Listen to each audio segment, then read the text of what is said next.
கடலூரில் தேமுதிகவின் மாநாடு களை கட்டியிருக்கிறது. கூடுதல் விவரங்களை செய்தியாளர் ஸ்ரீதரிடம் கேட்டு பெறலாம். ஸ்ரீதர், தேமுதிக மாநாட்டில் தொண்டர்கள் பிரேமலதா விஜயகாந்துக்கு உற்சாக வரவேற்பளிக்கக்கூடிய காட்சிகளை பார்க்கிறோம்.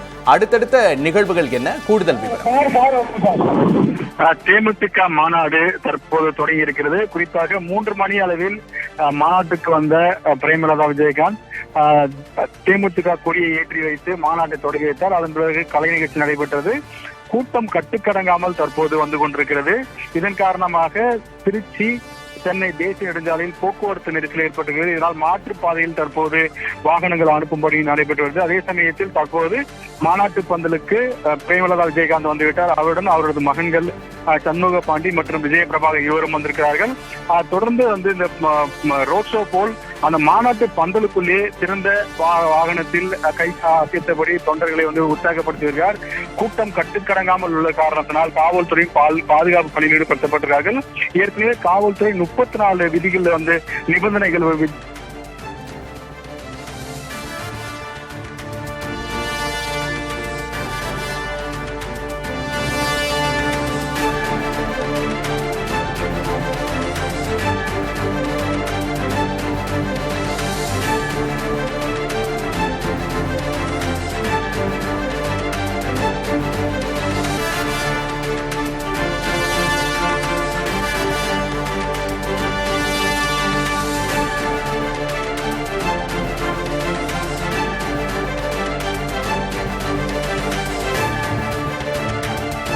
கடலூரில் தேமுதிகவின் மாநாடு தொடங்கி நடைபெற்று வரும் காட்சிகளை பார்க்கிறோம். கூடுதல் விவரங்களை செய்தியாளர் ஸ்ரீதரிடம் கேட்டு பெறலாம். ஸ்ரீதர், ஒரு பெரும் திரளான தொண்டர்கள் கூடியிருப்பதை நம்மளால பார்க்க முடியுது. ஏற்கனவே மாவட்ட செயலாளர்கள் கிட்ட பிரேமலதா விஜயகாந்த் கருத்துக்களை எல்லாம் கேட்டிருக்கிறாரு. இன்னைக்கு கூட்டணி தொடர்பான அறிவிப்பு வெளியாகும் அப்படின்னு எதிர்பார்க்கலாமா? கூடுதல் விவரம்.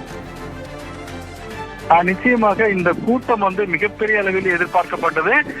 காரணம், தங்கள் கூட்டணிக்கு அதிகமான சீட்டு தொகுதிகளை ஒதுக்க வேண்டும் என்று எந்த கட்சியுடன் பேசுகிறாரோ அந்த கட்சிக்கு இந்த கூட்டத்தை காட்ட வேண்டும் என்பதற்காகவே இந்த உரிமை மீட்பு மாநாடு மிகப்பெரிய அளவில் ஏற்பாடு செய்யப்பட்டது. அதை தற்போது அவர்கள் வெற்றிகரமாக நடத்தியிருக்கார்கள் என்று சொல்லலாம். அந்த அளவுக்கு கூட்டம் அலைமோதுகிறது. இன்னும் சொல்ல போனால் நாம் பார்த்து கொண்டிருக்கும் இந்த காட்சி என்பது மாநாட்டு பந்தலில் பாதி கூட்டம் தான். மீதி கூட்டம் தேசிய நெடுஞ்சாலையில் பல இடங்களில் போக்குவரத்து நெரிசல் ஏற்பட்டு கிட்டத்தட்ட 2 புறமும் 10 கிலோமீட்டர் தொலைவிற்கு வாகனங்கள் அணிவகுத்தில் இருக்கின்றன. அதை சரி செய்யும் பணியில் காவல்துறை ஈடுபட்டு வருகிறார்கள். தீர்மானங்கள் நிறைவேற்றுவதற்கான வாய்ப்பு இருக்குது. அதுல முக்கியமான தீர்மானம், பிரேமலதா விஜயகாந்துக்கு எந்த கூட்டணியோடும் சேருவதற்காக அவருக்கு உரிமை கொடுக்கப்படும். அந்த தீர்மானம் தான் மிகப்பெரிய அளவில் பேசப்படும். தீர்மானம் 10 to 15 தீர்மானங்கள் வரை நிறைவேற்றப்படலாம் என்று சொல்லப்படுகிறது. அதில் ஒரு தீர்மானம் முழு பொறுப்பை பிரேமலதா எடுக்கும் முடிவுக்கு தொண்டர்களும் நிர்வாகிகளும் கட்டுப்படுவார்கள் என்ற தீர்மானத்தை கொடுப்பார்கள் என்று எதிர்பார்க்கப்படுகிறது. இந்த தீர்மானத்திற்கு பிறகுதான் அவர் எந்த கூட்டணிக்கு செல்ல இருக்கிறார் என்று தெரிய வரும். அதுவும் குறிப்பாக பொங்கலுக்கு பிறகுதான் அவர் தொகுதிகளில் பங்கீட குறித்து பேசிவிட்டு அதன் பிறகு கூட்டணி தலைவருடன் அறிவிப்பார் என்று சொல்லப்படுகிறது. ஆனால் இந்த மாநாட்டை பொறுத்த வரைக்கும் தேமுதிகவின் வாக்கு வங்கி அப்படியே இருக்கிறது. கிட்டத்தட்ட கடந்த தேர்தலில் 3% குறைவாக வாக்கு வங்கி இருந்தது.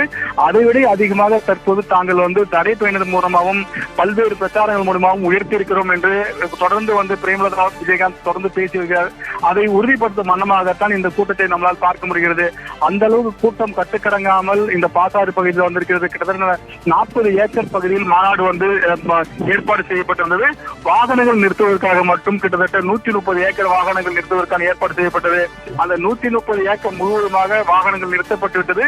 மீதி வாகனங்கள் 10 கிலோமீட்டர் திருச்சி தேசிய நெடுஞ்சாலையில் 10 கிலோமீட்டர் வேப்பூர் பகுதியில் 10 கிலோமீட்டர் இப்படி 2 புறமும் வாகனங்கள் நின்று கொண்டிருக்க காரணத்தால் மேலும் கூட்டம் அதிகமாக இருக்கும் என்று சொல்லப்படுகிறது, நம்பப்படுகிறது. காவல்துறை அதற்கான பாதுகாப்பு ஏற்பாடுகளை செய்து வருகிறார்கள். ஏற்கனவே அவர்கள் திட்டமிட்டபடி கூட்டம் இவ்வளவு வரும் என்று காவல்துறை தெரிவித்திருக்கிறார்கள். அந்த கூட்டத்தை விட தற்போது அதிகமாக வருகிறது. ஆனால் கூட்டம் அனைவரும் அமைதியாக நின்று பார்க்கும் காட்சி நம்மளால் பார்க்க முடியும். நீங்கள் பார்த்திருக்கும் காட்சி கூட அந்த பிரேமலதா விஜயகாந்த் வரும் அந்த வாகனத்தை நோக்கி அவர்கள் கையசைத்து இருந்த இடத்திலிருந்தே கையை காட்டுகிறார்கள். அவர்கள் பின்னால் ஓடுவதோ இல்லை நெருங்குவதோ தள்ளும்போதோ இல்லாமல் தான் நம்மளால் பார்க்க முடிகிறது. தொடர்ந்து மாநாட்டு பந்தலில் அவர் பேச இருக்கும் அந்த நம்பிக்கையான வார்த்தைக்காக காத்திருக்கிறார்கள். நாம் ஏற்கனவே தொண்டரிடம் பலரிடம் நம்ம பேட்டி எடுக்கும் போது அவரோட வைத்த கேள்விக்கு பிரேமலதா விஜயகாந்த் என்ன முடிவு எடுக்கிறாரோ அதன் பின்னால் தான் தொண்டர்கள் செல்வார்கள். எங்கள் எதிர்பார்ப்பை அவர் நிறைவேற்றுவார் என்று எதிர்பார்த்து நிற்கிறார்கள்.